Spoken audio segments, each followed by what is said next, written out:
మీ business ఏదైనా మీ ఊర్లో promotion చేయాలంటే అది సుమన్ టీవీతోనే సాధ్యం. ఇప్పుడే సంప్రదించండి.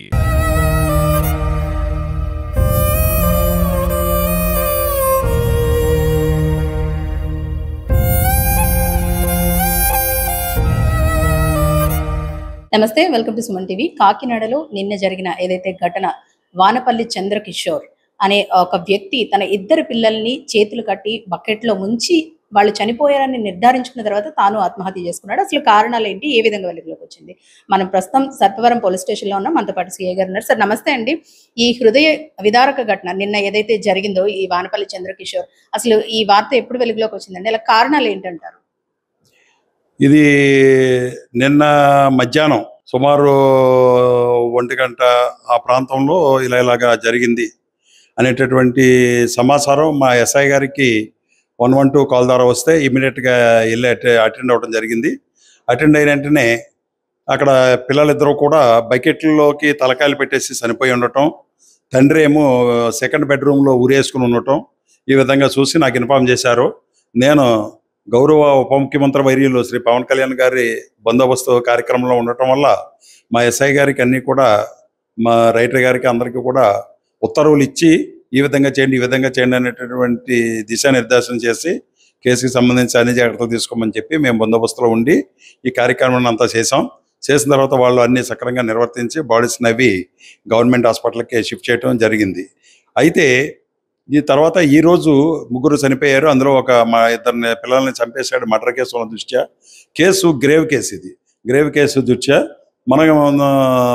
మన కాకినాడ జిల్లా superintendent of police Shri G Bindu Madhav IPS గారి యొక్క ఆధ్వర్యంలో వారి యొక్క ఉత్తర్వుల మేరకు, అదేవిధంగా కాకినాడ ఏఎస్పి శ్రీ పాటిల్ దేవరాజ్ మానిష్ వారి యొక్క పర్యవేక్షణలో ఈ యొక్క కేసుని నేను దర్యాప్తుకి స్వీకరించడం జరిగింది.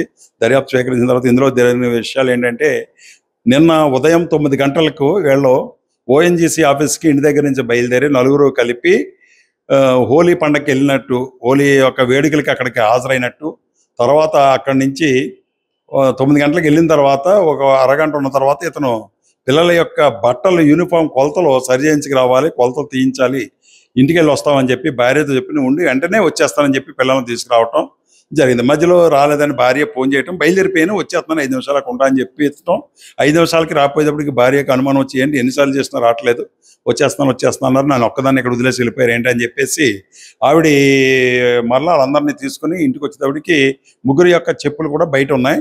తలుపులు ఎంత చేసినా తలుపులు రావట్లేదు, లోన్ గడియలు పెట్టేసి తాళాలు వేసేసి ఉండటంతో అనుమానం వచ్చి ఆమె కూడా వచ్చినటువంటి ఓఎన్జీసీ సిబ్బంది, అదేవిధంగా వాచ్మ్యాన్, తర్వాత అపార్ట్మెంట్ ఓనరు, వీళ్ళంతా కలిపి ఆ కిటికీ యొక్క స్క్రూస్ అవన్నీ ఓడదీసి లోనికి వెళ్ళి చూసేటప్పటికి ఇతను ముందు హ్యాంగింగ్ అయి ఉన్నాడు.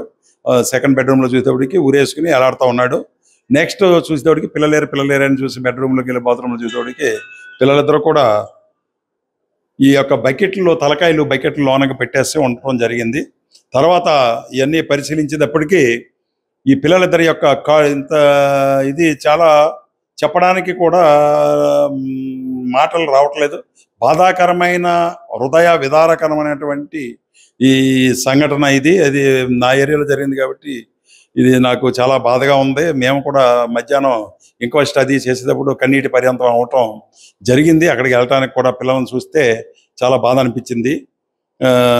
ఆ విధంగా జరిగింది. అయితే వాట్ ఎవర్ ఇట్ మేబీ, ఏదైనప్పటికీ కూడా జరగవలసింది జరిగిపోయింది. అక్కడ ఒక సూసైడ్ నోట్ ఉంది. సూసైడ్ నోట్లో ఏంటంటే, ఇతనంతటా ఇతను భావించాడు, నా పిల్లలు ఇప్పుడు చదవట్లేదు, పిల్లలు ఒకడికి 7 సంవత్సరాలు, ఇంకొకటికి 6 సంవత్సరాలు. ఫస్ట్ క్లాస్ చదువుతున్నాడు, సెకండ్ యూకేజీ చదువుతున్నాడు. ఈ వయసులో పిల్లలు చదువు ఏంటంటే ఆడుకునే వయసు. పిల్లలు వాళ్ళ ఇంట్లోకి వెళ్ళి చూస్తే చక్కగా అన్నీ కూడా మంచి కార్లు, మంచి చిన్నపిల్లలకు ఉండవలసినటువంటి బైక్స్, కార్స్, మంచి సొఫిస్టికేటెడ్ ఫ్యామిలీ. బాగా ఓఎన్జీసీలో అకౌంటెంట్ అతను, అంతా బాగుంది, ఫైనాన్షియల్గా ఏ ప్రాబ్లం లేదు, అన్నీ చక్కగా ఉన్నాయి. నాకు మార్నింగ్ మా వాళ్ళు చెప్పారు, చాలా బాగుంది సార్, ఇందుకు అలాగా చేసిన వాళ్ళకి ఏ ఇబ్బంది లేదు, అసలు పిల్లలు ఎలా ఉన్నా చదువుతారని. అయితే ఇందు మూలంగా నేను ప్రజలకి తెలియజేసేది ఏంటంటే, పిల్లలు ఇప్పటి నుంచే చదివేయాలి, ఇప్పటి నుంచే పెద్దోళ్ళు అయిపోవాలి, ఇప్పటి నుంచే వీళ్ళ మీద ఒత్తిడి పెట్టడం అనేటటువంటిది సరికాదు. వాళ్ళ నుంచి మనం ఏం ఆశించకూడదు.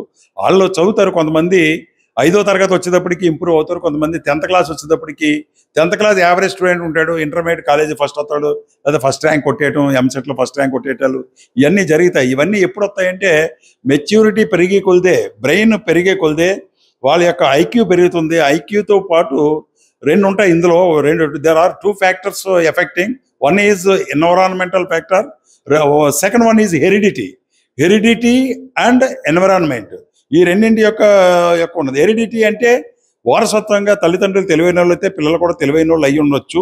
కాకపోయినప్పటికీ కూడా వాళ్ళు డెవలప్ అవడానికి అవకాశం ఉంది. ఏంటి ఎన్విరాన్మెంటల్, పక్క వాళ్ళని చూసి నేను కూడా చదువుకోవాలి, కష్టపడాలి, చేయాలనేటువంటి మనస్తత్వం ఎన్విరాన్మెంటల్. ఇది సైకాలజీలో ఉంటుంది. సైకాలజీలో హెరిడిటీ, ఎన్విరాన్మెంట్ ఇది ఏది అన్నది సైకాలజీలో ఉంటుంది. కాబట్టి ఈ 2 ఫ్యాక్టర్స్ చాలా ఉంటాయి.